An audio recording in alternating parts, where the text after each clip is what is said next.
Hey guys, this is Caller bringing in audio commentary, and I'm commentating on Savior versus Nada at the OSL Season 3 Finals. And this is a series that occurred in February of 2007 between two absolutely great players. And this commentary is going to be part of my Blast from the Past series, where I'm trying to commentate on famous players and important series from the past that haven't been commentated yet in English. And I'm going to be looking here at all the games here in this series. We have Nada here on the left playing Terran, and Savior here on the right playing Zerg. Both players are just in the top of their form right now. Savior is, at this point, has had 3 MSL titles under his belt. And this is his first time trying to go for an OSL final title. And Nada at this point has 3 OSL titles, so he's looking for his 4th. Of course, for his first 3 titles, he already got the Golden Mouse, so it's quite an accomplished player. And Savior, if you watch Savior nowadays, he may not seem like the best player in the last 3 or 4 months, but this is at its peak, and we should be seeing great games from Savior at this point. And Nada, of course, has always been great. He is statistically, the most accomplished player in StarCraft, and it should be just a great series. I haven't watched any of the specific games before. I do know the results to the entire series, but I am watching these games for the first time, and I'm really excited. I know this is from the past, but if you're watching this, you must like some of these older games too. And this map is Longinus 2, which is like Longinus, three-player map, except that it has ramps in the middle. The middle is raised, and hence it's more difficult to travel around. So it's really kind of a long route from the bases to one another. And we have here Savior spawning in brown at the 2 o'clock position, and we have Nada spawning in purple at the 6:30 position. And we see Savior going the wrong way with his Overlord.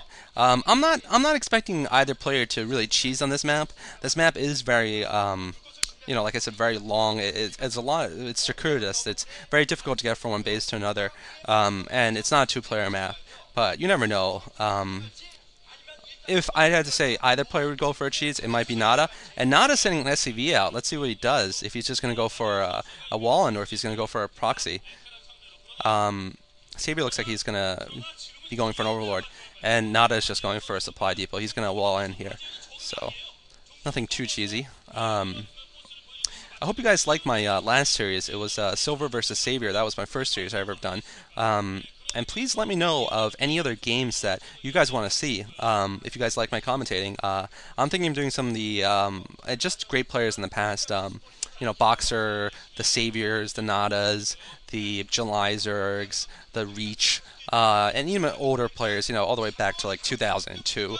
So anything you guys want to see that you guys can find on YouTube or on a VOD somewhere, let me know, and I'll see if I'm interested in them. And we see Savior here going for a 12 hatch. I'm expecting Savior to go for something pretty standard here, 12 hatch into Mutalisks, and then maybe into Lurkers. That is what he's best known for, and it works very, very well against Terran when he pulls it off. Basically, the build is you go for a 12 hatch, you go for 3 hatcheries, usually spawning pool before the 3rd hatchery, which is what he's doing now, and you get a Spire, and you build an initial 7 to 9 Mutalisks, and then you stop Mutalisk production, and you have Hydralisks den up, and you upgrade to Lurkers at that time, and it really you get a very good harass off with the Mutalisks, and you can really just contain the Terran player with the Lurkers afterwards. It really throws them off balance because you have to protect against 2 unit types, and we're seeing that Savior's probably going to go for his 3rd hatchery. We'll see if he decides to expand with his 3rd hatchery, pick up a 2nd expansion. Nada is walled in, so he's going to be getting his 1st expansion. And Nada, of course, is very well known for his Terran versus Zerg. So part of the reason why I chose this matchup, just because both players are just so good against their respective races. And Savior's building his 3rd hatchery in his base, so I guess he's not going for an early expansion.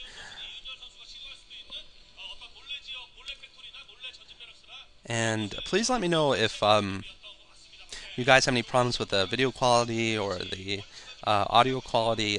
Like I said, I'm a noob to this, so I'm still trying to learn what's going on, and how to get the best videos out. I've been inspired by some of these English commentators that have come up recently, especially the greats, the Clazarts, the Diggities. So trying to learn from them, I guess, and try to do my best. Looks like Savior's going to be going for Mutalisk first, I think, unless he surprises us with Lurkers. He is getting his lair up.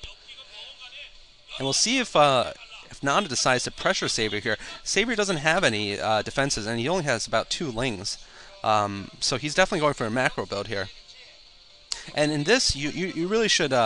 I really try to compare him to Jaedong of present, the savior of old, because the Jaedong of present is just, absolutely the best Zerg player right now, and possibly the best player right now in the StarCraft world. And Savior really isn't anymore. He's just been in such a big slump, but this is him when he was back in his prime. This is Savior the Maestro. So we'll have to see if Savior can, we'll just have to compare him to Jaedong today. And Jaedong today is known for not producing too many Zerglings at the beginning and just focusing on his drone production. And we see Savior here doing that a little bit. Not making many Zerglings at all. He only has about 4. So Nada, knowing this, could pressure Savior here and force Savior to put up some sunken colonies, or at least to build some Zerglings.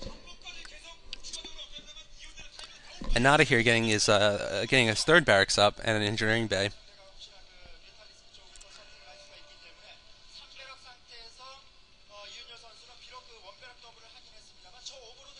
Sorry, and Nada's getting his comsat up. Savior going for the Spire right now, so he is going to go Spire first. And we'll see if he decides to make a Hydros Den also and upgrade Lurkers. On a map like this, though, I think Mutalisk can be very effective. Just because the map is there's such a lengthy route to each other's bases that over air could be really good just to harass the Terran and also to pick off straight units that are trying to reinforce his main army. And Nada here's moving out with a decent group of Firebats and Marines and Medics. And Savior only has, I think, 1 Sunken. He's got 2 Sunkens morphing now. So I think he's been able to hold this off, but it did force him to build these. And as you can see, Nada has to really travel far to get to Savior's base. He has to go north and I think go down a ramp. So it gives a lot of room for the Zerg to really harass the Terran on the way. And the Terran really can't do that much about it for now. And we see Savior here. He's probably going to expand, get a 2nd expansion up at the 12 o'clock. And Nada going for the pressuring right now. But Savior's going to have his Mutalisk done pretty much at the point Nada is coming. So we'll have to see if Nada decides to commit or not. And Nada sees the forces, sees the defenses there, and decides to pull back. Savior still got those 10 Lings or so dancing around. It looks like Savior decided not to plan it yet. I guess he was waiting until that group was out of the way before he decided to plan it. So that was a good idea, actually. I don't think Nada knows about it just yet. Although I'm sure he's going to expect another expansion from Savior. And Savior does have the Hydrolist Den out, so he is going to be able to get Lurkers soon. And Nada's going to have to retreat a